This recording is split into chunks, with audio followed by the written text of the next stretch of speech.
This is the Synthetic Signal Report for Wednesday, May 6th, 2026 in the afternoon. Today, we analyze a significant expansion in the capability and reach of AI agents, specifically Anthropic's compute deal with SpaceX and the Claude Managed Agent's new Dreaming memory process. We examine the $200 million investment into floating sea-based AI data centers, the record-breaking $300 billion Q1 semiconductor sales, and a new privacy-focused alert regarding Google Chrome's silent AI model downloads. We also cover the evolution of Google Cloud's fraud defense and a new legislative proposal known as the GUARD Act. Anthropic has officially expanded usage limits for its Claude coding agents, supported by a newly finalized compute deal with SpaceX. This is a critical development for high-intensity agentic workflows.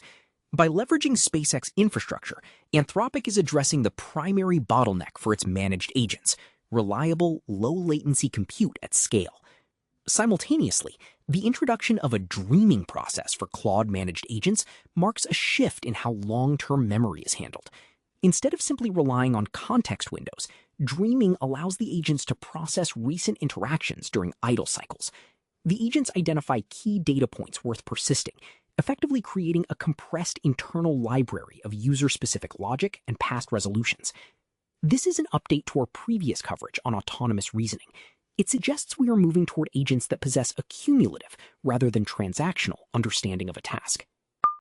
Silicon Valley investors, including figures like Palantir co-founder Peter Thiel, have committed $200 million toward the development of AI data centers that float in the middle of the ocean, powered by wave energy.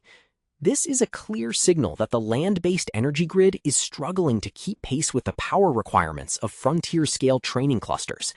By placing infrastructure on the water, developers hope to bypass the logistical and political hurdles of local zoning and grid connection.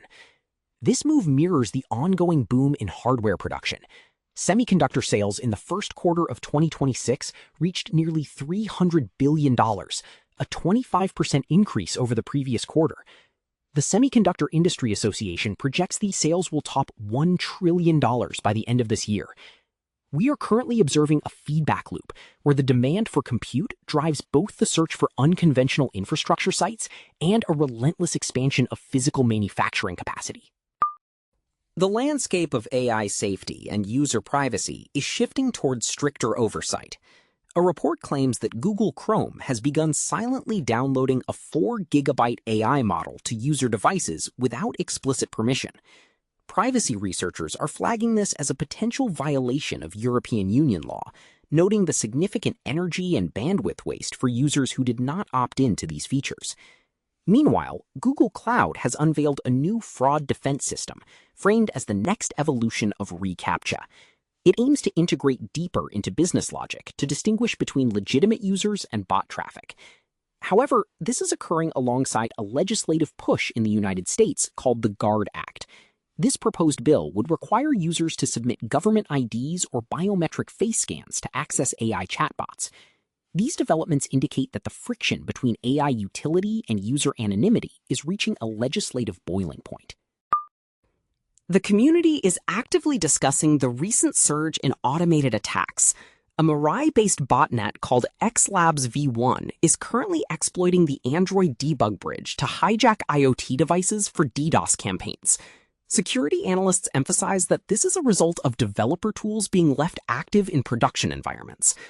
On the defensive front, community sentiment is shifting toward the principle of least privilege as a standard, particularly given the recent breach of the AI evaluation startup Braintrust, where customers were forced to rotate sensitive keys.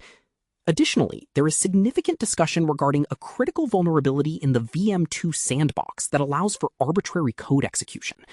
We also note the release of Yao Open Prompts, a new tool on GitHub providing a structured library for Chinese AI prompting, covering professional and lifestyle scenarios. Finally, users are cautioned against a potential phishing campaign currently masquerading under the Weebly domain, targeting credential collection. As agents become more capable, the community is echoing one consistent theme: The security of the individual endpoint is the only real buffer against the increasing scale of autonomous machine speed exploitation.